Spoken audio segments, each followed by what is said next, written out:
नमस्कार दोस्तों, स्वागत है आपका मध्यकालीन भारत की सीरीज में। आज के टॉपिक में हम मुगल साम्राज्य में जहांगीर के शासनकाल को कवर करेंगे। आज के वीडियो में हम जानेंगे कि जहांगीर के शासनकाल में क्या-क्या प्रमुख परिवर्तन हुए और ऐसी परिस्थितियां कैसे बन गई जिसने पिता पुत्र को, जिसने भाई भाई को आपस में लड़वा दिया।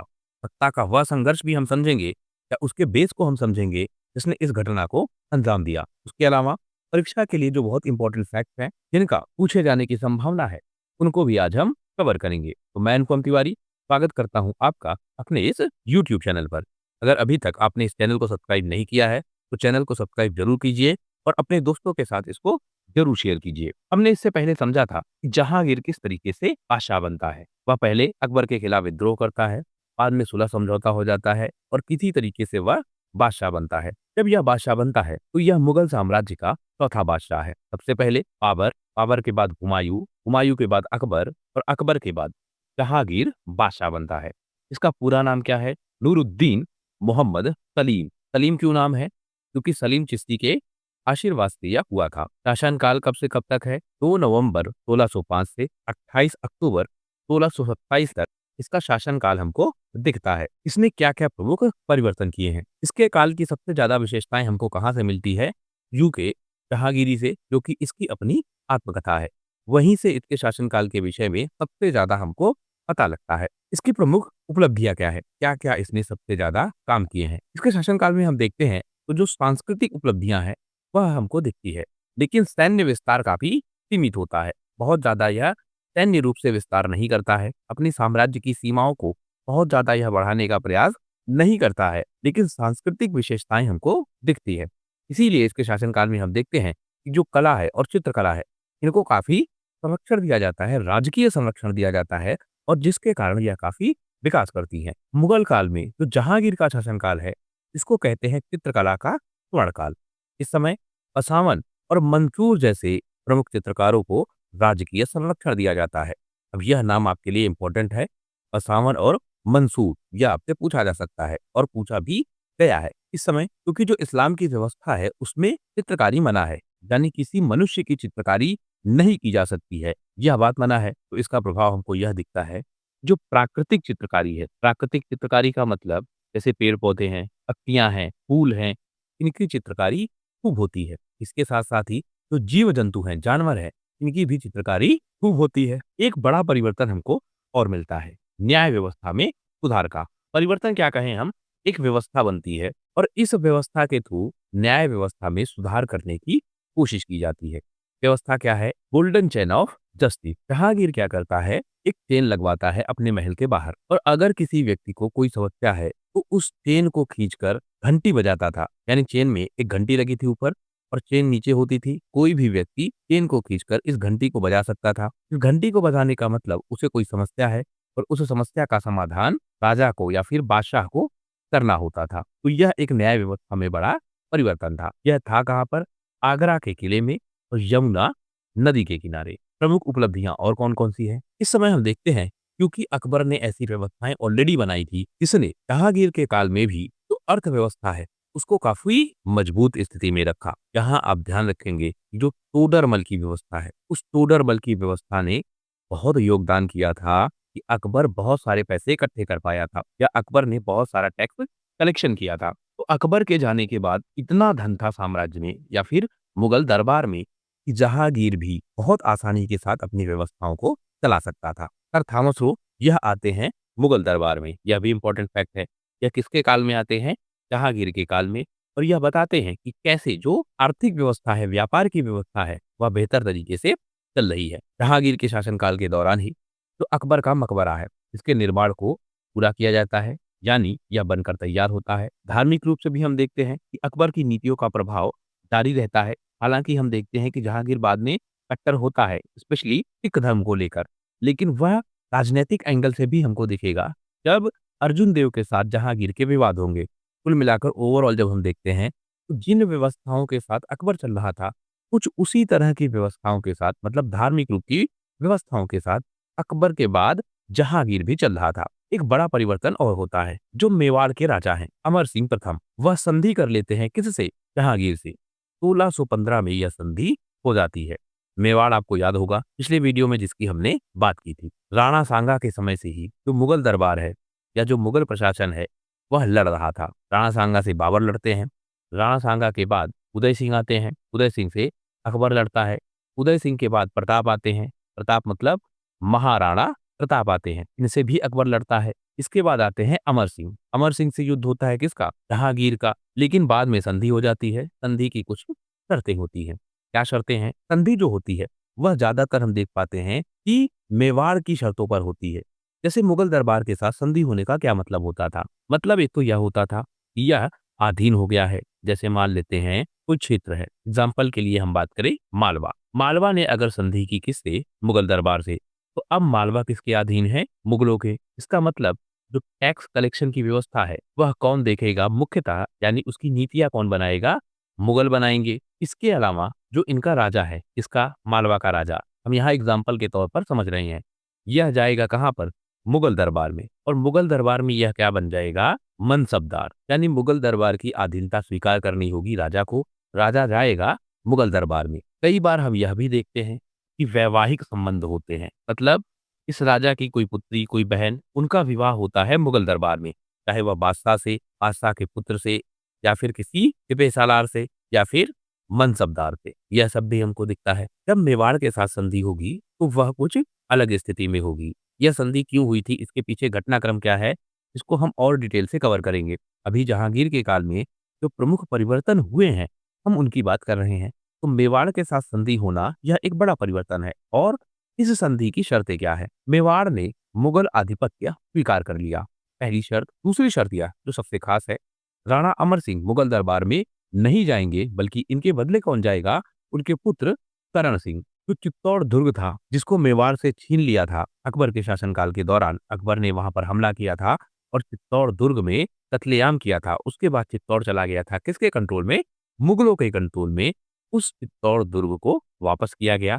शर्त यह रखी गई कि इसकी किलेबंदी नहीं की जाएगी, निर्माण कार्य कोई बड़े नहीं होंगे जब तक मुगल दरबार उसकी अनुमति ना दे। हालांकि हम देख पाते हैं कि बहुत जल्दी यह शर्त भी टूट जाती है और यहाँ पर यानी चित्तौड़ के दुर्ग में निर्माण कार्य भी किए जाते हैं, किलेबंदी करवाई जाती है। उसको हम डिटेल से कवर करेंगे। तो मेवाड़ के साथ संधि होना जहांगीर की सबसे बड़ी उपलब्धि दिखती है। जहांगीर के गुरु कौन है, यह भी पूछा जाता है। आपसे पूछेगा समकालीन, या फिर आपसे यह भी पूछ सकता है कि गुरु कौन है। यानी दो तरीके से पूछेगा, एक जहांगीर का समकालीन कौन है, दूसरा जहांगीर के गुरु कौन है। इन दोनों तरीकों से आपसे पूछा जाएगा। इनमें सबसे फेमस कुतुबुद्दीन कोका, यह इनके प्रथम गुरु हैं और पालक भाई है। यह सलीम चिश्ती के क्या है? पौत्र है। वही सलीम चिश्ती जिसके आशीर्वाद से जहांगीर हुए थे। तो इनके पहले गुरु और पालक भाई हैं। फिर अब्दुल रहीम खाने खाना, यह ज्यादातर इनको जो राजनीतिक विषय हैं उन पर सलाह देते हैं। अब यह है कौन? आपको याद होगा बैरम खान, और बैरम खान की पत्नी से विवाह किया था अकबर ने। तो इस बैरम खान का एक पुत्र था, उस पुत्र का नाम ही क्या है? अब्दुल रहीम खाने खाना। यह मुगल दरबार में था और एक वरिष्ठ दरबारी होने के नाते राजनैतिक रूप से यह जहांगीर को सलाह देता था। फिर है आपके भगवंत दास, यह माता पक्ष से हैं और कछवाहा वंश से जुड़े हुए हैं। इसके बाद सलीम चिश्ती, यह इसके आध्यात्मिक प्रभावक हैं। मतलब आध्यात्मिक रूप से प्रभावित करने वाले जो व्यक्ति हैं वह कौन है? सलीम चिश्ती। इन्हीं के आशीर्वाद से यह हुआ था, इसीलिए नाम क्या था? सलीम। सलीम चिश्ती की जो बेटी है वह भी क्या है? जहांगीर की पालक माता। तो सलीम चिश्ती ने ही जहांगीर को पाला पोसा है एक तरीके से, क्योंकि उनकी बेटी पालक माता है और सलीम चिश्ती के जो पोते हैं कुतुबुद्दीन कोका, वह उनके पालक भाई हैं। अब हमारे लिए इंपॉर्टेंट है कि हम यह समझे कि जहांगीर के जो विवाह हुए थे कुल मिलाकर 30 से लेकर 26 विवाह करता है कौन? जहांगीर। सारे हमारे लिए इंपॉर्टेंट नहीं है, कुछ जो खास खास है उनको हमें ध्यान में रखना होगा। जैसे आमेर के राजा भगवंत दास की पुत्री है मानमटियानी बाई, इनको मानबाई के नाम से जानते हैं। यह सबसे महत्वपूर्ण विवाह था और मानबाई को ही सबसे ऊंचा पद दिया गया था। मानबाई से सुल्तानुन निसा बेगम और खुसरो मिर्जा इनका जन्म होता है। दूसरा प्रमुख विवाह जोधपुर के उदय सिंह की पुत्री जगत गोसाई, इनको कई जगहों पर जोधाबाई भी लिखा गया है, इसीलिए इस नाम को लेकर इतना कंफ्यूजन है। कई बार इनको अकबर के साथ जोड़ा जाता है, कई बार इनको जहांगीर के साथ जोड़ा जाता है, तो कंफ्यूजन है। हालांकि जगत गोसाई आप ध्यान रखिएगा, इनके साथ विवाह हुआ है और इनको मिल्किस मकानी की उपाधि दी जाती है। शाहजहां इन्हीं के पुत्र हैं जो बाद में उत्तराधिकारी बनते हैं। फिर बीकानेर की राजकुमारी के साथ विवाह, सईद खान प्रखर की पुत्री के साथ विवाह, साहिब जमाल के साथ विवाह, जैसलमेर के रावल भीम सिंह की पुत्री से विवाह और इनको भी उपाधि मिली है मलिक जहान की। यह भी इंपॉर्टेंट है, जिसको उपाधि मिली है वह इंपॉर्टेंट है। फिर दरिया मलबास की पुत्री के साथ, मिर्जा संजर की पुत्री के साथ, तरमसी बाई के साथ, अब्दल चक की पुत्री के साथ। अब्दल चक कहाँ के हैं?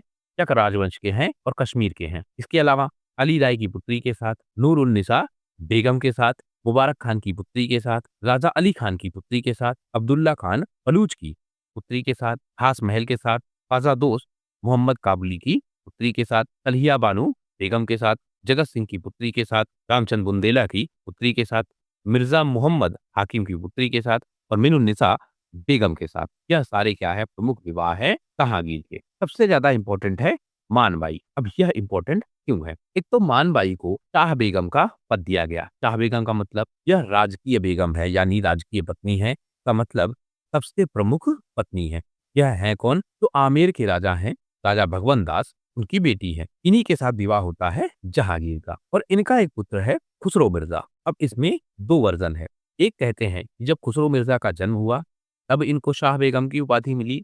एक वर्जन कहता है कि जैसे ही शादी हुई थी उसके बाद ही इनको शाह बेगम की उपाधि मिली थी। दोनों वर्जन आप ध्यान रखिएगा। लेकिन बाद में यही जो आपकी मानबाई है यह आत्महत्या कर लेती है। आत्महत्या के कारणों में अगर हम देखें तो कारण हमको राजनैतिक दिखता है और राजनैतिक से ज्यादा पारिवारिक कलह दिखती है। एक ऐसी कला जो भाई भाई के बीच और पिता पुत्र के बीच हमको दिखती है। तुजूके जहांगीरी में मानबाई की आत्महत्या को जहांगीर के पुत्र खुसरो मिर्जा और मानबाई के भाई कासिम खान के कारण दिखता है। समझते हैं इस घटनाक्रम को। हम देखते हैं कि जब 1605 का कार्यकाल होता है उस समय अकबर बूढ़े हो चुके हैं, उनकी मृत्यु काफी नजदीक थी और उस समय उत्तराधिकार का संकट था। 27 अक्टूबर 1605 को अकबर की मौत हो जाती है। अकबर मर जाते हैं। उस समय हम देखते हैं कि जो आपका सलीम है यह विद्रोह कर चुका था। यह चाहता था कि अगला बादशाह वह बने, लेकिन सलीम को जो आपके अकबर हैं वह पसंद नहीं करते थे। क्यों नहीं पसंद करते थे? एक तो सबसे बड़ी इसकी खराब आदत नशाखोरी। अकबर को लगता था कि अगर हमने सलीम को बना दिया बादशाह तो मुगल दरबारी या मुगल साम्राज्य ही कहीं ना कहीं संकट में आ जाएगा। तो अकबर को सबसे ज्यादा भरोसा था किस पर? खुसरो पर। अकबर चाहते थे कि खुसरो मिर्जा को हम बादशाह बना देते हैं। जहांगीर उस समय विद्रोह कर चुका था और उस समय वह कहाँ था? इलाहाबाद में। जहांगीर या फिर सलीम को यह लगता था कि जो उसके पिता है अकबर वह उसके साथ बुरा कर रहे हैं और अकबर अब राजा बनाना चाहते हैं या फिर बादशाह बनाना चाहते हैं खुसरो को।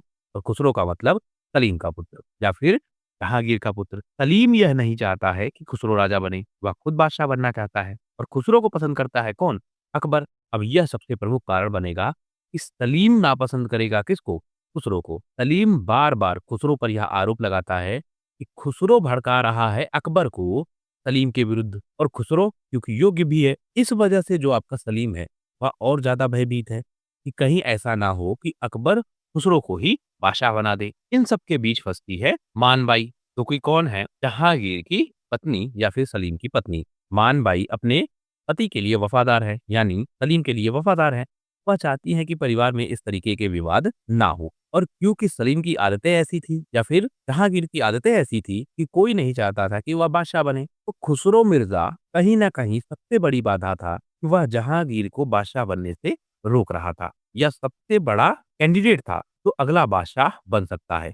एक तो यह, दूसरा सलीम को यह शक था कि जो ये आपका यह खुसरो है यानी उसका अपना बेटा, वह उसकी शिकायतें भेजता है अकबर को। एक समय ऐसा भी आता है कि खुसरो सलीम की बात मानना मना कर देता है। अब इससे यह बात और साबित हो जाती है कि सलीम और खुसरो के बीच संबंध अच्छे नहीं है और खुसरो अकबर के प्रति समर्पित है, ना कि अपने पिता सलीम के प्रति। मानबाई बार बार यह कोशिश करती है कि खुसरो और सलीम के बीच जो संबंध है वह सुधर जाए, लेकिन वह ऐसा नहीं कर पाती हैं। तो राजनीतिक लाभ है वह ज्यादा प्रभावशाली होता है। मानबाई का एक भाई होता है कासिम खान। हालांकि इसका पहले का नाम क्या है? माधो सिंह, लेकिन बाद में हमको मिलता है कासिम खान। कासिम खान भी सलीम को पसंद नहीं करता है। कासिम खान भी चाहता है कि अगला राजा खुसरो बने और सलीम की वह कई बार बुराई भी करता है। सलीम के सामने ही उसको जवाब दे देता था। यह सलीम को यानी जहांगीर को बहुत बुरा लगता था और इसका परिणाम अंततः क्या हुआ कि 1615 में कासिम खान को फांसी दे दी जाती है और आरोप यह लगाया जाता है कि यह राजा के खिलाफ विद्रोह कर रहा है, राजद्रोह कर रहा है, मुगल साम्राज्य के खिलाफ जा रहा है। कातिन खान की हत्या कर दी गई और खुसरो और सलीम के बीच जो संबंध हैं, वह भी नहीं सुधर रहे हैं। यानी एक तो उनका अपना बेटा, मानबाई का बेटा खुसरो और उनका अपना भाई, इन दोनों की नहीं पट रही है किससे? सलीम से। इससे वह बहुत ज़्यादा क्या थी? मेंटल प्रेशर में, और इसका परिणाम अंततः यह होता है कि वह आत्महत्या कर लेती हैं। इस तरह राजनीतिक विवाद में जब पिता-पुत्र एक दूसरे के अगेंस्ट हो जाते हैं और भाई-भाई भी एक दूसरे के अगेंस्ट हो जाते हैं, तो उसका सबसे ज़्यादा नुकसान परिवार की महिलाओं को उठाना पड़ता है, और वही हमको दिखता है मुगल दरबार में। मानबाई आत्महत्या कर लेती है। इसके बाद क्या हुआ? वह भी हम समझते हैं। अब जो आपका खुसरो है, यह विरोधी है किसका? सलीम का। लेकिन किसी तरीके से समझौता हो जाता है अकबर और सलीम के बीच, और सलीम बादशाह बन जाता है जहांगीर के नाम से। अब यह बादशाह है। जब यह बादशाह है, तो जो आपका यह खुसरो है, यह विद्रोह कर देता है। खुसरो विद्रोह करता है, इसके विद्रोह को दबाया जाता है और एक युद्ध होता है। कहाँ पर? भैरोवाल में। भैरोवाल के युद्ध के नाम से ही इसको जानते हैं। यह युद्ध होता है और इस युद्ध में खुसरो को पकड़ लिया जाता है। पकड़ने के बाद इस खुसरो को सजा मिलती है और सजा के तौर पर इसको जेल में बंद कर दिया जाता है। 1607 में इस खुसरो की सजा के तौर पर आंखें निकाल ली जाती है। अब ध्यान रखिएगा, सलीम का बेटा है खुसरो और उसकी आंखें निकाल ली जाती हैं, और आंखें निकालकर इसको कैद में ही छोड़ दिया जाता है। जब खुसरो कैद में था, तो इसकी जिम्मेदारी किसके पास थी? आसफ खान के पास। आसफ खान देखता था खुसरो को जेल में, यानी जेल में जो इसकी रखवाली का काम है, वह आसफ खान पर थी। बाद में यह जिम्मेदारी मिलती है खुर्रम को, और खुर्रम मतलब शाहजहां। जब शाहजहां भी विद्रोह कर देता है इसके खिलाफ, जहांगीर के खिलाफ, यानी सलीम के खिलाफ, यानी सत्ता का संघर्ष आप देखिए, जहांगीर और शाहजहां के बीच तनाव है, सत्ता को लेकर युद्ध है, यानी सत्ता को लेकर भाई भाई के बीच और पिता पुत्र के बीच जो संघर्ष है, वह कहीं न कहीं मुगल विरासत में थी। अगर आपको याद हो, तो बाबर भी इन्हीं परिस्थितियों में आया था। उसके जो अपने चाचा थे, उन्होंने उसकी सत्ता पर अधिकार कर लिया था और बाबर को भगा दिया था। यह घटनाक्रम चलता रहा। केवल हम देखते हैं कि बाबर के बाद जब हुमायूं राजा बनता है, तो वह सत्ता का ट्रांसफर कुछ हद तक ठीक तरीके से होता है। इसके अलावा लगातार विद्रोह होते हैं, जो ताकतवर साबित हो पाता था, वही अगला बादशाह बनता था। इस खुर्रम की जो कब्र है, वह कहाँ है? खुसरो बाग, प्रयागराज। यह इंपॉर्टेंट फैक्ट है, शायद आपसे पूछा जाए। तो इस तरह हमने समझा कि जहांगीर के शासनकाल में जो प्रमुख परिवर्तन है, वह कौन से हुए थे और किस तरह की व्यवस्थाओं के साथ जहांगीर आगे बढ़ता है। आशा करता हूँ यह वीडियो आपकी परीक्षा के लिए उपयोगी होगा। अगर वीडियो पसंद आया हो, तो प्लीज़ शेयर कीजिए अपने दोस्तों के साथ, सब्सक्राइब कीजिए इस चैनल को। आपका हमसे जुड़ने के लिए बहुत-बहुत धन्यवाद। आपका दिन शुभ हो।